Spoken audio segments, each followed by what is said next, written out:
In a previous video I was talking about action research, small research projects that one can do in one's own classroom with a little bit of reading, reflection and observation.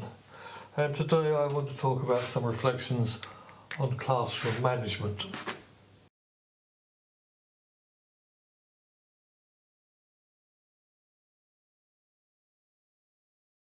Now, in order to set the scene, I want to think that when I go into a classroom, when any teacher goes into a classroom, they want the pupils, they want the students to do something. What they want done is variable. I mean, if I was in a classroom of 30 school children, I might hope that they all sat quietly and got on with some work, or listened to me talking, and didn't interrupt, or I might have an idea of how a classroom should be conducted. If I go into a university classroom, I might wish that the students will start a discussion, will get involved, will argue, will reflect, will be critical, come back and challenge what I've got to say, and the outcomes might be different and might look very different in terms of what's going on, but in general there's some things I want to promote and there are some things I wish to discourage. I don't want to see students sitting at the back of the classroom taking no part when I'm trying to set up a discussion, and I don't want to see children sitting at the back of the classroom chatting to each other and passing notes or looking at their telephones if I'm trying to talk to them and I want them to pay attention to me. So I want to look at a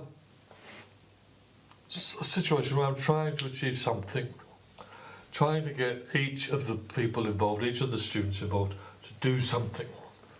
And if they do it, I'm going to say they're cooperating with me, and if they don't do it, I'm going to say they're defecting.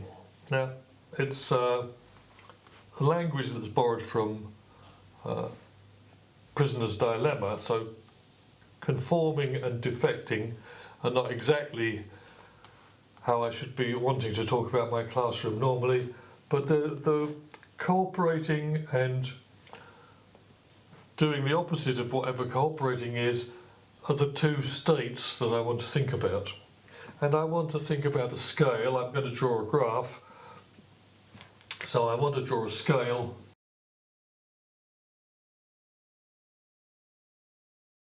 a balance of reward over cost, so something that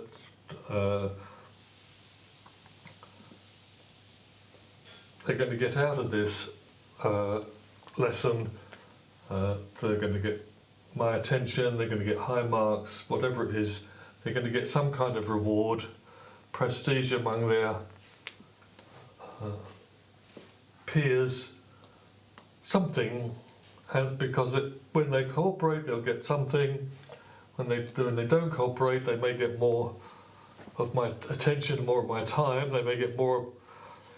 If they challenge me, they may get more respect from their peers. But they will get some level of satisfaction, some level of utility from my class by either cooperating or defecting.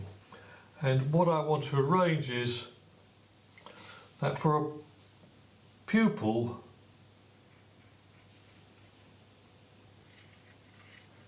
if they cooperate, they get more utility than if they don't cooperate.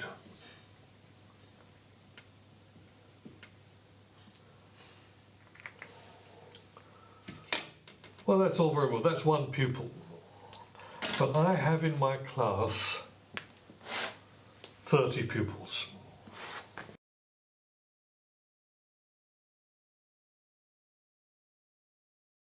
And along this scale at the bottom here, I'm going to put the number of pupils who are not cooperating.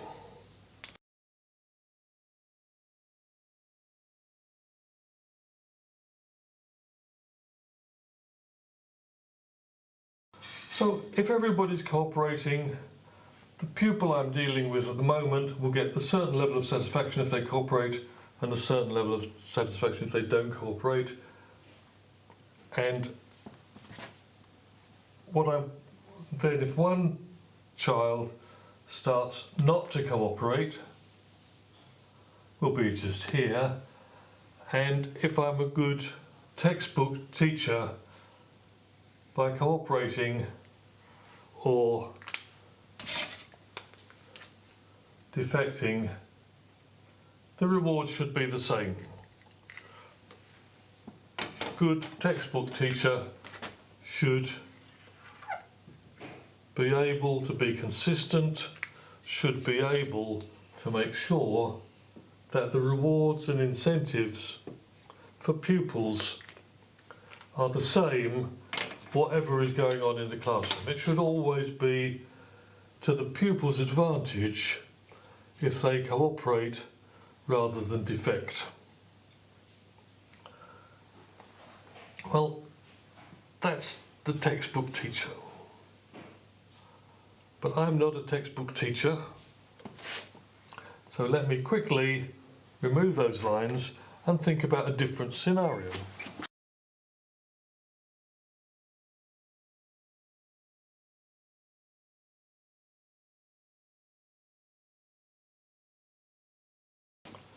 Now imagine instead that I'm a human being. I only have a certain amount of attention, and if one child starts to disrupt the class, I will be able to give less attention to providing a reward for those who cooperate and less attention to giving a penalty to those who don't behave. So the one child is distracting my attention, and there will be less reward for those who cooperate, and there'll be less punishment for those who don't cooperate. And if a second child is misbehaving, more of my attention, more of my attention, and more of my attention will be going towards the children who are not disruptive, and my ability to punish those who are disrupting and to reward those who are conscientious will change, and the reward structure might look something like this.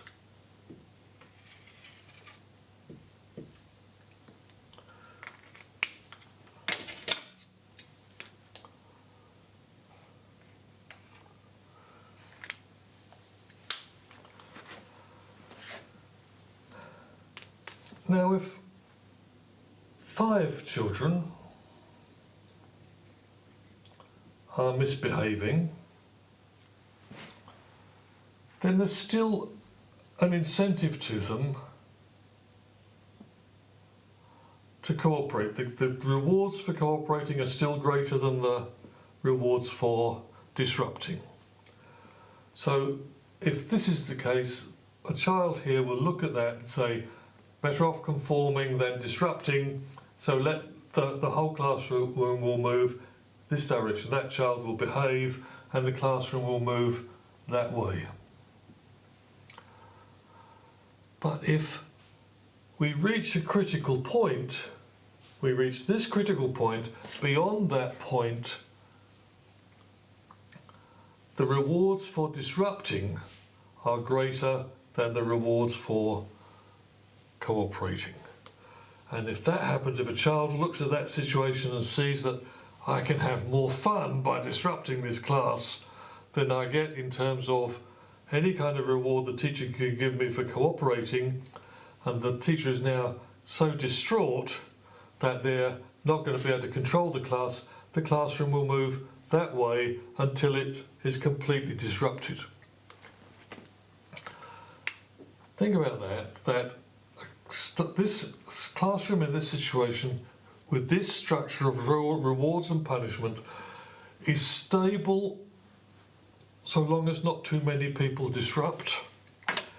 But if a certain critical mass of pupils disrupt, then the person will lose control. This is quite typical of authoritarian teachers. Have you known teachers like this? Teachers who, when they're there, they say, no child will disobey my instructions. Of course they'll all conform, but when they're not there, when they leave the classroom, what goes on behind their back is a riot, or if they're away, somebody else. I'm reminded of a comment by Rick Lavoie in one of his videos where he says if they're away, the substitute teacher has to be paid battle pay because they are entering into a battlefield, because the classroom has been set up in a way that the children understand that the management structures like this, and it's not even necessary to go to the critical point. The atmosphere in this classroom will be strained and it'll be as if you're sitting on a time bomb. Even when it's calm, you feel the disruption. Now, I'm glad to say that wasn't the way I experienced my classrooms. So let me take those away again.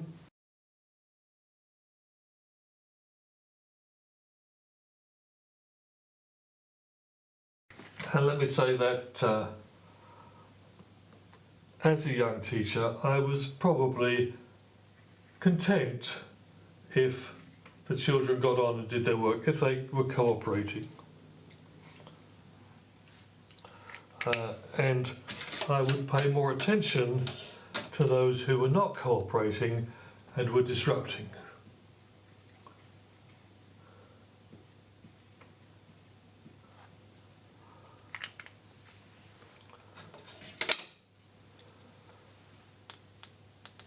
But if one child disrupted, he got a lot of attention, but of course the more children disrupted, the less able I was to punish them, and the amount of my attention that they got went down. And so the rewards for the kick that they could get, the fun they could get out of challenging me, the fun they could get out of disrupting my class, diminished as more of them disrupted. In contrast with that, as I was paying less attention to those who were disrupting, I'd be paying more attention to those who were cooperating. And my reward pattern, I think, reflecting on it, what I used to do was something like this, because if you look at this now, if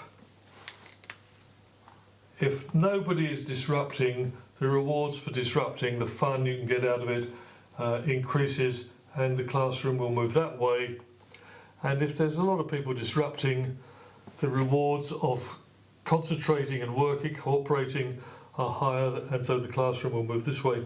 And the classroom will end up at an equilibrium position somewhere here. This is no longer a critical break where the classroom goes from calmness to riot, or tense calm to riot, but it's a situation where, well, most of the children are working quite happily, the majority of the children are working conscientiously, and a few children are disrupting and misbehaving. And I used to go into classroom after classroom of mine, and that's the pattern I would observe. There would be 3 or 4 boys, normally boys. Well, I taught physics, so most of the classes were boys. Most of the examination classes were boys. And 3 or 4 boys would be sitting at the back of the classroom, not paying attention, mucking around, passing notes, chatting, prodding other people. And I'd go to one of them and I'd say, you know, you're a bright boy, you're a bright lad. If you studied this, you could do well, and you could leave, and you could be good for your job, you get a good job, good career. I'd like to see you working harder. And they'd say, yes sir, I will do that, I'll come and I'll pay attention, I'll sit in the front row and I'll make sure I'm working hard. And that person would, sure enough, that lad would come to the next class and he'd sit in the front row and he'd work hard. But some other boy would take his place in the back row, and I'd still have 3 or 4 in the back row creating a nuisance. And I come to the conclusion that it was not their fault, it was the way that I organise the classroom, but now I've got some kind of sense of how to manage the classroom, to manipulate it. I couldn't, I think, have got to the other pattern where I had a tense calm over here. I don't like a tense calm. I do like a relaxed atmosphere in a classroom, so that my personality comes into this, how I set it up. If I'm invigilating exams and there's silence, I have this almost irresistible urge to disrupt it and to go and crack a joke with somebody who I know who's taking the exam. So my personality is such that I set classrooms up that way. I like to see a little bit of disruption, a little bit of disorder, a little bit of sense that the teacher is not always right. Now, so I've looked at 3 patterns. This is the 3rd pattern. It will not have escaped you that there is a 4th possibility.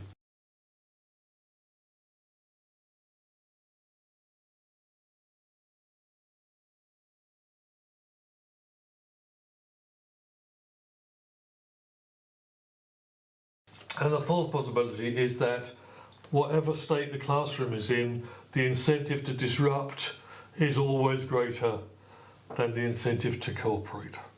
And if you discover that you're setting up your classroom management in that pattern, you should get out of teaching immediately, or you should find a different way of organising your classroom. It will be hell for everybody, and you don't want to be involved in, unless your job is to stimulate active and violent and discussion groups, an animator and stimulator of discussions that bring out people's deepest feelings, then probably this may be a pattern that you want to set up. So what I'm looking at here is a way of thinking about the rewards and punishment.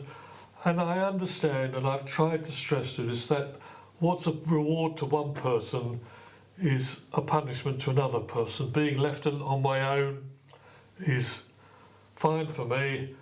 Lots of people don't like to be left alone. They need the stimulation, they need the activity. We're all different, so it needs some careful interpretation of what it means to cooperate with what the teacher wants, and what it means to disrupt, and what a reward and what a punishment is. But it's an initial step towards thinking about how we configure classroom conditions and how classroom atmosphere depends upon the way in which we configure the rewards and punishment in the classroom. I mean, it's not, although I've drawn as a graph, I'm not expecting it to be easily measurable. I've long ago understood that if somebody is interested in the topic you're teaching, they don't need equal time. You can very often say to the child who wants to know more about your topic, a few sentences about where to find more resources, where to follow up on an inquiry they're making. A few seconds of thought can keep that child occupied fruitfully. I don't just mean occupying them for the sake of occupying them, occupy them fruitfully for a long time.